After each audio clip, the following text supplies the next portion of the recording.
할렐루야. 식사 맛있게 하셨습니까? 예. 옆 사람에게 작은 일에 충성합시다. 이렇게 인사 한번 나누겠습니다. 또 하나님 당신은 항상 옳습니다. 이렇게 하나님을 향해서도 하나님 당신 항상 옳습니다. 이렇게 한번 고백해 보겠습니다. 하나님 나를 요 모양 요 꼴로 요 자리에 두신 것이 하나님 당신이 옳으신 겁니다. 그 말입니다.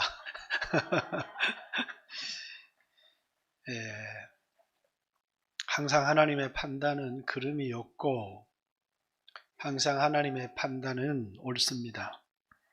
우리는 왜 나를 요 모양 요 꼴로 이 자리에 두셨습니까? 라고 불만을 가지고 말할지 모르지만 하나님은 항상 옳습니다. 오늘 이제 이 사울이라고 하는 이제 왕이 될 사람의 이야기가 이제 본문에 나옵니다. 근데 사울은 하나님의 계획을 전혀 알지를 못합니다. 단지 잃어버린 나귀를 이제 찾기 위해서 갔다가 이제 선지자, 선견자 사무엘을 통해서 자신을 향한 하나님의 계획을 듣고 깜짝 이제 놀라게 되어지죠. 그렇듯이 여러분을 향한 하나님의 계획을, 우리를 향한 하나님의 계획은 우리가 정말 상상할 수도 없는 계획들을 가지고 있을 수 있습니다. 전혀 우리가 예상치 못한 계획들을 하나님은 얼마든지 이제 가질 수 있는데 그 계획을 가졌다고 우리가 다 그 계획대로 감당을 할 수 있는 사람이 되어지는 것은 아닙니다. 결국 사울은 이제 버림을 받아서 멸망하는 사람이 되고 맙니다. 이제 감독이 가지는 그 시각이 있습니다. 또 선수가 가지는 시각이 있습니다. 선수는 이제 자기가 주어진 임무를 완수할 뿐만 아니라 실력을 키워서 이제 잘 돌파하기만 하면 유능한 선수가 되지만 이제 감독은 우리 편 선수의 개개인의 능력도 잘 파악을 하고 있어야 되지만 이제 상대판 이렇게 전력도 잘 분석을 해서 약점이 어딘지, 그래서 그것을 어떻게 뚫어낼 건지에 대한 그런 전략을 세우고 나서, 그리고 나서 이제 선수를 선발을 하죠. 근데 그 선수를 선발할 때 내가 저놈보다는 실력이 나은데 라고 하는 건 내 생각이고, 하나님은 이제 실력대로도 중요하지만 이제 상대편의 이 전력을 뚫을 수 있는 그런 작전을 세우고 그 작전에 합당한 사람을 선발하고, 그리고 이제 선발하는 것에서 끝나는 것이 아니라 네 임무는 요것이다 라고 하는 그 사람의 임무를 분명하게 부여해 줍니다. 상대편 선수 누구를 완전히 커버하고 막아야 된다든지, 또 너는 오른쪽을 확실하게 뚫고 돌파를 해야 된다든지, 이런 선수들에게 각각의 임무를 부여하게 되어져 있습니다.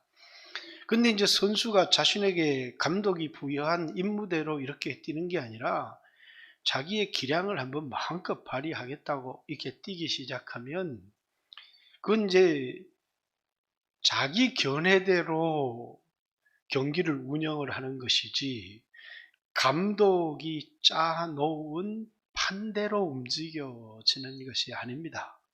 그래서 때때로는 선수들이 감독에 대하여 원망하고 불평할 때가 많지만 선수가 경기를 보는 시각과 감독이 경기를 보는 시각은 전혀 다릅니다.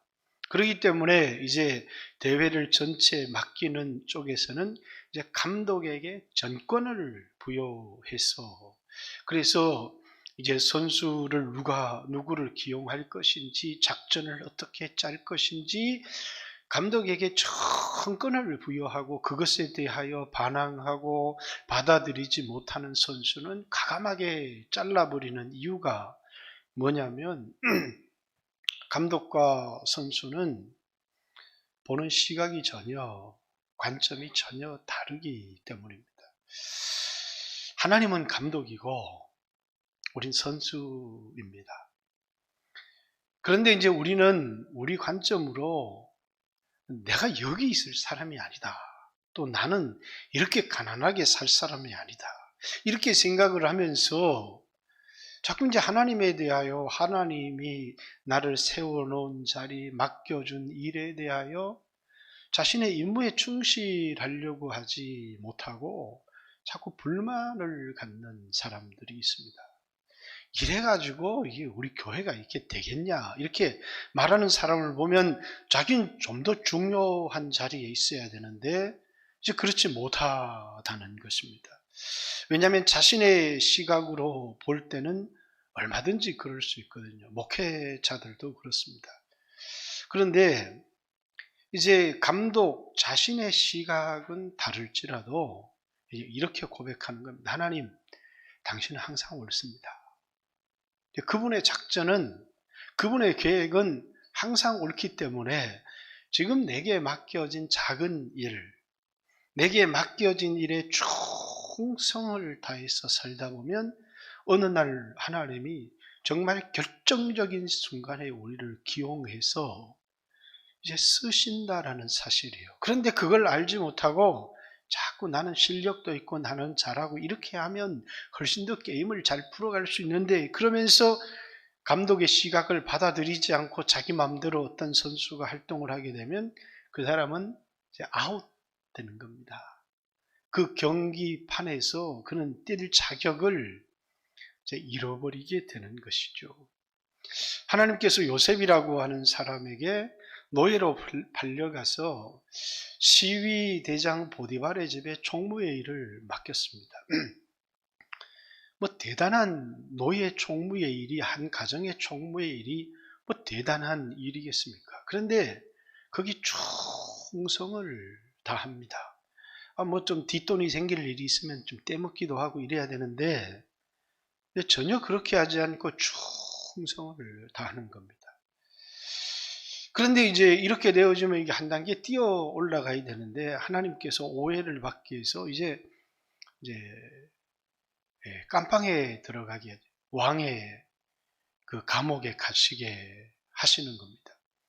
그래서 시위대장의 뜰에, 왕궁 시위대장의 뜰에 이렇게 갇히는 노예의 신세가 되었는데, 또 그 감옥에서 또 총무의 일을 또 맡아보는 겁니다. 그러니까 이전에 봤던 총무의 일보다는 이제 월등히 초라하고 또 별 볼 일 없는 일인데, 근데 또 그것에서 충성을 다하는 겁니다. 하나님이 보신 것은 충성입니다. 얼마나 주님 당신은 항상 옳습니다. 아니, 하나님 왜 나를 이런 곳에, 내가 여기 있어 썩어야 될 사람입니까? 이렇게 말하는 게 아니고 자기에게 맡겨진 임무에 충성을 다하는 겁니다. 하나님이 갑자기 그 당시에는 세계 최강국이었던 애굽의 총리 자리를 탁 맡기시는 겁니다. 그러니까 우리가 볼 때는 이 사람이 지금 애굽의 총무감이요? 라고 말도 안 되는, 감옥에서 총무하던 사람을 어떻게 온 나라를 다스리는 애굽의 총리를 하겠습니까? 근데 하나님이 보신 건 뭡니까?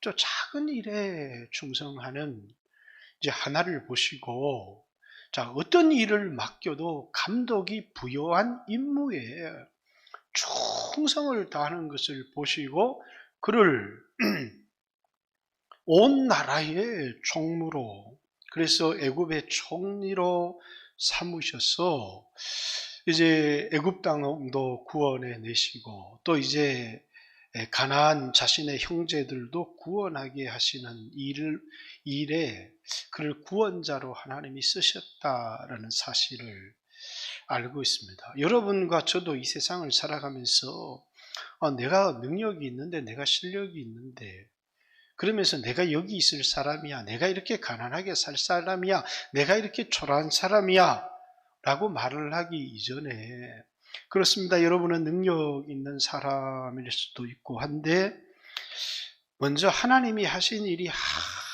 항상 옳다라고 하는, 감방에 갇혔어요. 그런데 하나님, 당신이 하는 일이 옳습니다 라고 하는, 그리고 그 맡은 자리에서 충성을 다하고 있는 겁니다.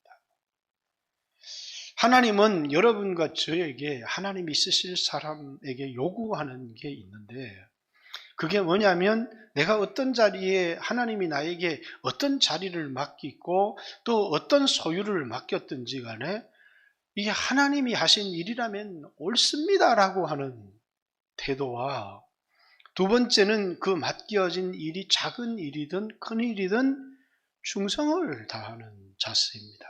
그래서 하나님에 대하여, 내게 맡겨주신 일에 대하여 나는 불평이 없습니다.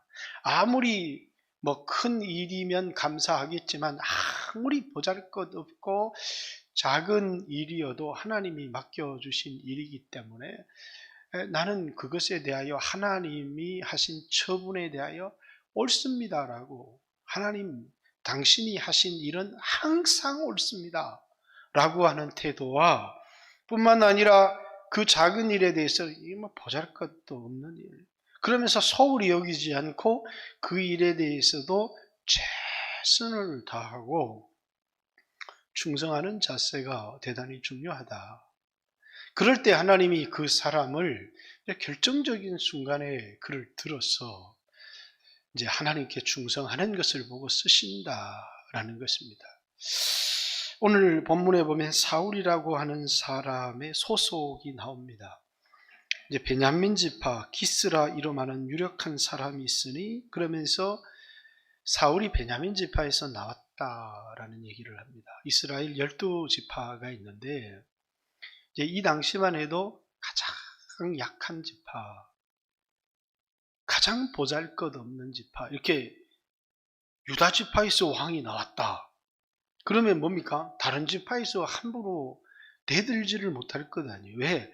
이 사람을 든든히 뒤에서 받쳐주는 세력이 있기 때문에 아무나 함부로 대들지를 못할 겁니다. 그런데 베냐민 지파에서 왕이 나왔으니 그는 뭡니까? 그를 받쳐줄 후원 세력을 갖고 있지를 못하다라는 겁니다. 근데 그 속에는 하나님의 깊은 뜻이 있는 것이죠. 왜 이렇게 이제 왕이 되었으면 힘을 발휘할 수 있는 그런 어마어마한 군대를 가지고 있거나 그를 후원하는 강력한 세력이 있으면 왕이 말빨도 있을 거고 나라를 통치하는데 이렇게 어렵지 않을 텐데, 아니 베냐민 지파 여러분이 잘 알다시피 사사시대 때 자기의 못된 아들들의 편을 들다가, 그렇죠, 이게 오늘날 사사시대하고 너무 닮은 게 학교 가도 그래요. 자기 새끼가 잘하든 못하든 부모는 자기 새끼 편을 들어요. 이게 참 큰일이라는 겁니다. 이게 어마어마한 죄입니다. 옳고 그름을 분별해서 자녀들을 바르게 지도하고 가르쳐야 될 생각은 안 하고 어느 놈의 새끼가 내 자식에게 손을 대, 이런 생각을 갖고 있다는 것 자체가 너무너무 부패한 생각을 가지고 있는 겁니다. 그래서 하나님이 그 부패한 생각을 가지고 있는 그 지파를 자식들도 모조리 다 죽여버리고, 하나님은 왜? 존재할 가치가 없기 때문에, 자기밖에 모르는 거거든요. 하나님의 백성으로서 존재 이유가 전혀 없기 때문에 하나님이 싹 쓸어버린 겁니다. 여러분들이 자기와 자기 자식밖에 알지 못하면 세상 빛이 안 됩니다. 하나님이 싹 쓸어버렸어. 아주 비참하게 만들어 버리시는 거예요. 그런데 이스라엘 지파들로 하여금 그 종족은 좀 보존하자. 그래서 다 죽었는데 작년 600명만 살아남았습니다. 그래서 이제 여자를 구해서 이제 자식을 놓고 겨우 이렇게 베냐민 지파는 자신의 지파의 명예를 잇는 정도이지, 뭐 지파로서의 체계나 위엄이나 이런 걸 갖추고 있는 지파가 전혀 못 되는 아주 약한 그런 지파입니다. 그런데 하나님이 그런 지파에서, 아니 유다 지파나 에브라임 지파에서 왕을 세웠으면 얼마나 당당하겠습니까? 그런데 이제 이런 지파에서 왕을 세운 이유가 뭐겠습니까? 하나님만 의지하고 말씀을 듣고 죽도록 충성하라고 하는 것입니다. 하나님이 내 힘이 돼야 되는데, 근데 이제 자신이 약한 사람이 왕이 된 사람은 전적으로 하나님을 의지하고 하나님 말씀에 순종하고 하나님께 충성을 하려고 하지 않고 정반대의 모습을 보이는 겁니다. 자기를 따르는 사람들을 자꾸 모으고 싶어 하는 겁니다. 그래서 사울의 불순종의 결정적인 원인은 뭐냐면, 사람들을 따르게 하려면 뭐가 필요해요? 머니가 필요한 겁니다. 머니. 그죠? 그래가지고 이게 하나님이 다 죽여라 이렇게 얘기하는데, 하나님께 충성되고 하나님을 의지하는 사람은 이거 남겨두면 나한테 힘이 되는 건데요, 이거 남겨서 나를 따르는 사람들에게 나누어주면 그들의 충성도가 몇 배나 높아지는데요, 만약에 이걸 다 죽여버리고 나를 따르는 사람들에게 아무것도 나누어주지 못하면 다 나를 떠나버릴 거고, 그럼 나는 어떻게 합니까? 이제 하나님만이 자신의 힘으로 삼아야 되는데, 이제 하나님께 충성을 하기보다 이제 하나님께서 이 베냐민 지파에 전혀 의지할 것을 없는 사람을 왕으로 세운 이유는 하나님만 의지하고 하나님 말씀만 들으라는 것인데, 이게 이제 이 결정적인 순간에 자신에게 선택의 순간이죠. 이거 다 죽여버리면 나를 따르는 사람들에게 나눠줄 것이 아무것도 없고, 이것을 남겨서 나를 따르는 사람들에게 풍족히 나눠주면 충성도가 굉장히 높아질 텐데 라는 생각이 들었어요. 그런데 이제 하나님 말씀은 분명하니까 여기서 나오는 게 뭐죠? 변명이 나옵니다. 사울이 회개했다면 다시 기회가 있었을 거예요. 변명, 불순종할 수밖에 없는 합당한 이유. 우리는 항상 불순종할 때 불순종할 수밖에 없는 합당한 이유를 가지고 있어요. 근데 그 합당한 이유 때문에 자신의 불순종을 정당화하는 사람은 끝나는 겁니다. 그게 거기서. 사울은 이제 사무엘이 와서 왜 하나님 말씀에 불순종 안 했느냐, 우리가 펄쩍 뜁니다. 아니 무슨 말씀을 하시느냐고, 내가 하나님 말씀을 다 듣고 순종했다고 이렇게 얘기하고, 그러면 내 귀에 들리는 이 짐승의 울음소리가 뭐냐, 그거요, 하나님께 제사 드리려고 좋은 것만 남긴 겁니다. 이렇게 아주 합당한 변명을 하는 것입니다. 그러니까 이제 사무엘이 순종이 제사보다 나은 겁니다. 하나님 말씀을 듣는 것이 수양의 기름보다 낫습니다. 왕이 여호와의 말씀을 버렸기 때문에 여호와께서도 왕을 버려 이스라엘 왕이 되지 못하게 하십니다. 이렇게 말씀을 버렸다는 것, 베냐민 지파에 아무것도 의지할 것이 없는 사람을 택한 것은 하나님만 의지하고 말씀에 절대적으로 순종하라고 하는 이 메시지를 읽지를 못한 거죠. 고린도 교회가 그랬습니다.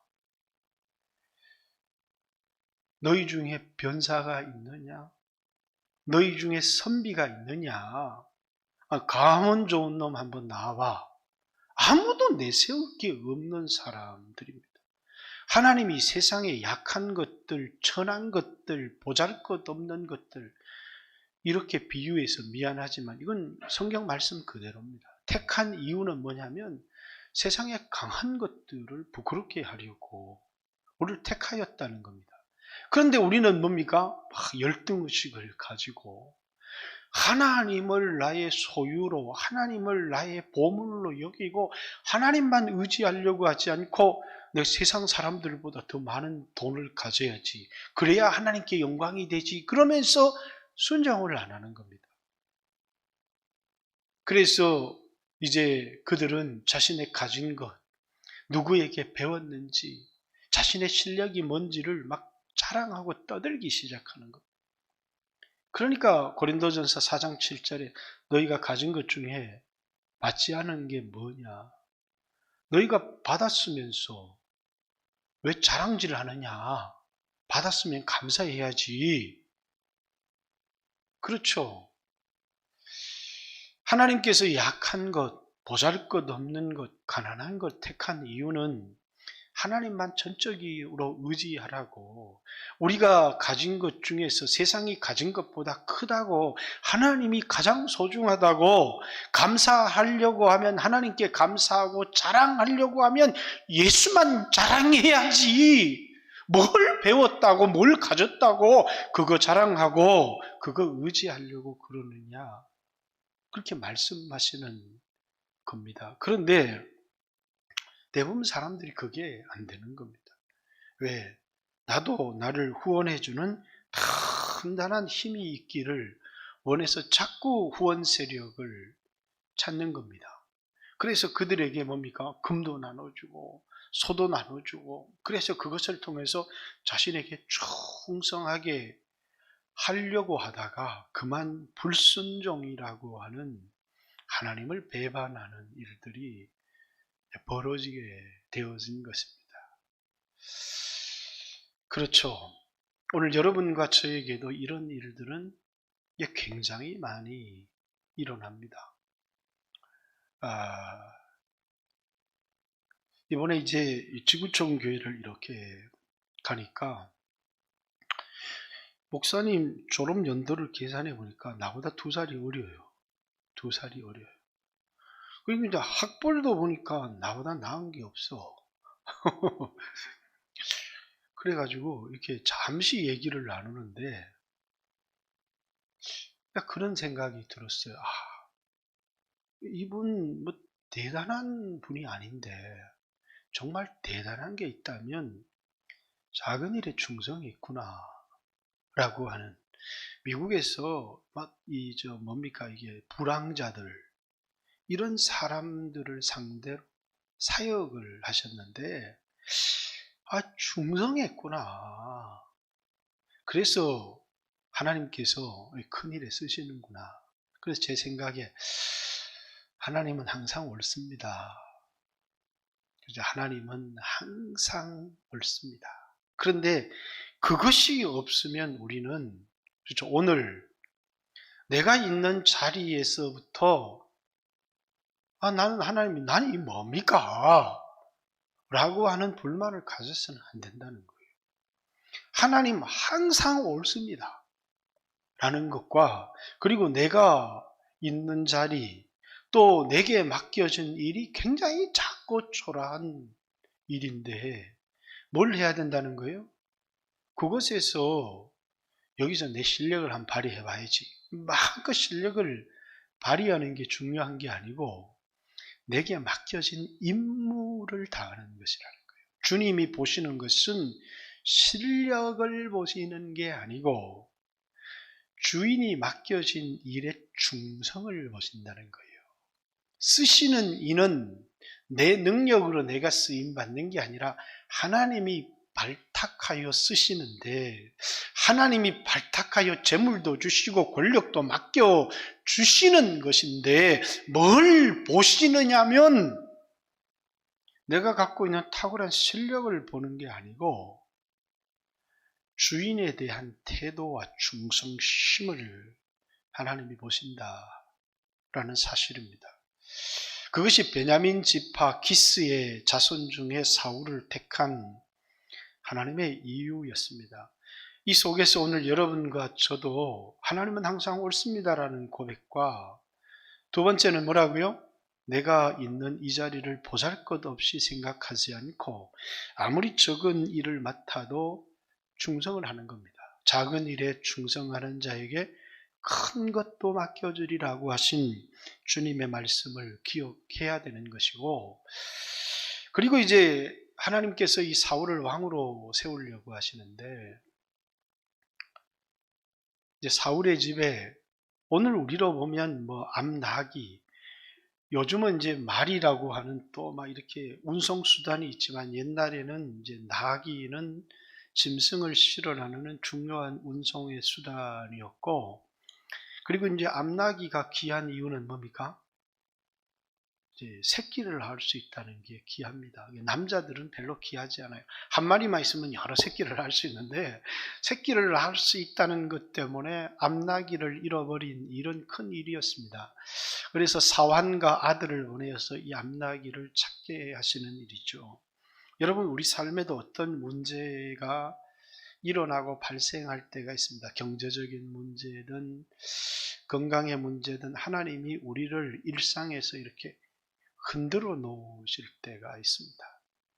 이제 흔들어 놓으시는 중요한 이유가 뭐냐면, 하나님이 우리를 일상에서 탈출해서, 그래서 이제 여러분이 큰 병에 걸리거나 사업의 어려움을 당하거나 보통 일상적인 삶을 당하다가 이런 큰 문제를 만나게 되면 하나님 뜻이 무엇일까를 생각하게 돼요.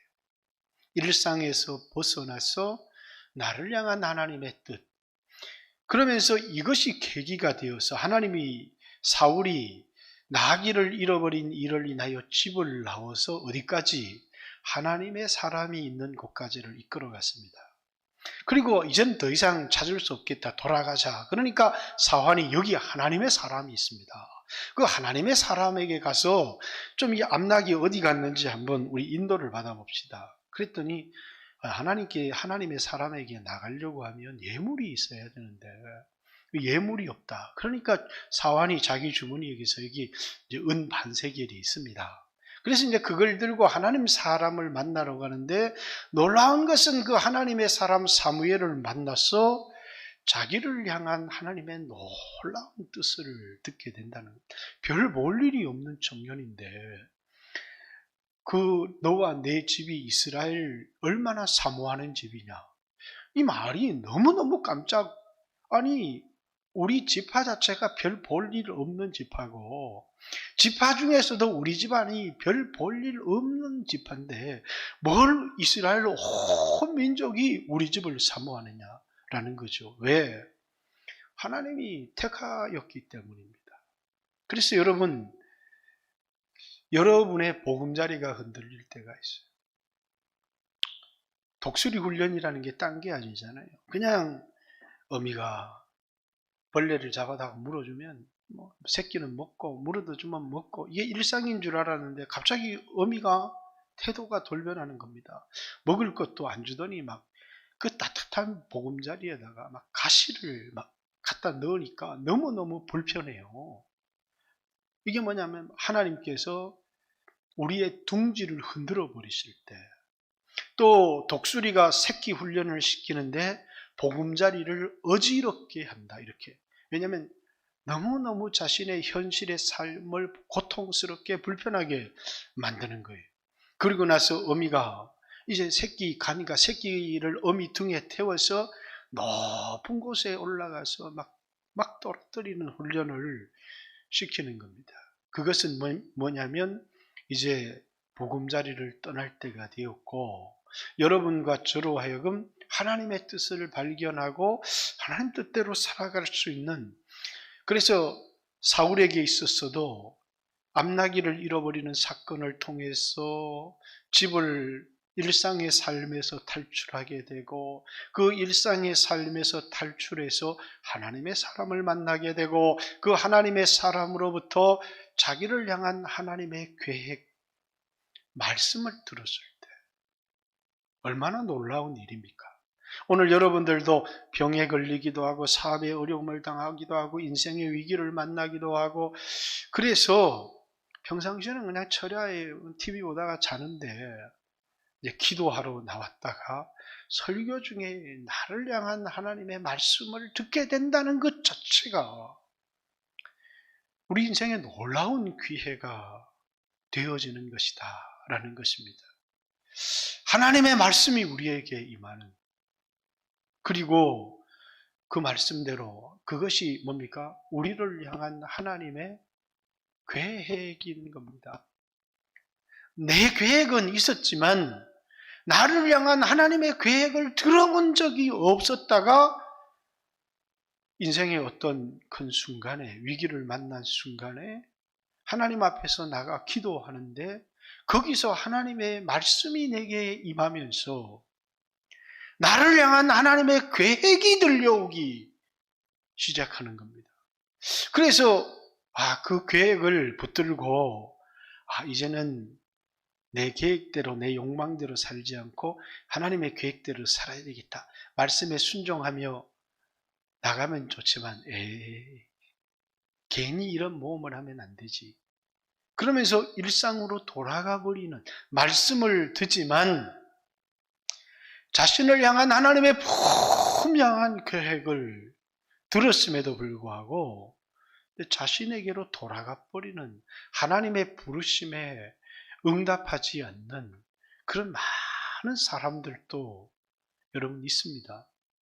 여기 철야에 나와서 기도하고 하나님을 어려울 때 찾는 이유는 하나님이 우리를 향한 새로운 계획, 나를 향한 하나님의 계획을 보여주고 우리를 이끌어 가려고 하는 것인데, 하나님을 향한 계획을 보여줘도 하나님 그 복잡한 거 싫고 그냥 내 삶의 어려운 문제나 해결해 주세요. 이런다고 한번 생각을 해보십시오. 하나님이 보금자리를 흔들어 놓은 이유도, 문제를 일으켜서 집을 떠나게 한 이유도 하나님 사람에게 나오게 했고, 그리고 그의 들려주는 말씀을 통해서 자신을 향한 하나님의 계획을 듣게 한 것은 이 사울을 향한 하나님의 뜻이 무엇인지를 보여주려고 하는 것인데, 오늘 여러분과 저를 향해서도 그렇다는 겁니다. 근데 우리는 하나님 말씀, 하나님의 계획을 들려주면 너무 머리 아파. 그리고 하나님 이런 건 됐고요. 근데 지금 어려운 문제가 있는데 이거나 좀 해결해 주세요. 이거고 돌아간다고 한번 생각을 해보세요. 하나님 쓸 수 있는 사람이 되어지지를 못하는 것이고, 그가 하나님이 나를 적재적소에 두어서 귀하게 쓰는데 순종하는 사람이 되는 게 아니고, 그냥 하나님은 나를 보금자리도 흔들지 않고 그냥 나를 그냥 편안하게 살도록 그냥 내버려 두세요 라고 하는 이런 신앙에 머물러 있다고 여러분 한번 생각해 보세요. 오늘 여러분과 저를 향하여 하나님의 부르심이 없습니까? 오늘 여러분과 저를 향한 하나님의 계획이 있습니다. 복음을 전할 때부터 하나님은 당신을 향한 놀라운 계획을 가지고 있습니다. 여러분 내 인생의 어떤 위기의 순간에 나를 향한 하나님의 놀라운 계획을 듣게 될 때가 너무나 많습니다. 나를 향한 하나님의 놀라운 계획을 듣게 될 때 인생의 중요한 터닝 포인트입니다. 내 인생의 아주 중요한 전환점이 될 수 있는 그 순간, 그게 언제냐? 내 평안한 삶이 흔들리고 이 문제가 그냥 해결되었으면 좋겠다고 헤매고, 그리고 하나님 앞에 나갔다가 나를 향한 하나님의 놀라운 이야기를 들었을 때 하나님 낙이나 찾게 해주시죠. 그리고 돌아가 버린다면, 오늘 여러분의 인생도 인생의 위기가 여러분의 인생의 터닝 포인트고, 하나님은 그 위기의 순간에 우리를 향한 하나님의 계획을 말하고 있다는 사실을 들어야 된다는. 그런데 그 말에 우리 목사님 말씀은 사무엘이 아니잖요. 사무엘쯤 되면 내가 한번 인생을 걸어보겠는데, 여러분, 사무엘보다 더 중요한 게 기록된 성경의 말씀이라는 것이 중요하지.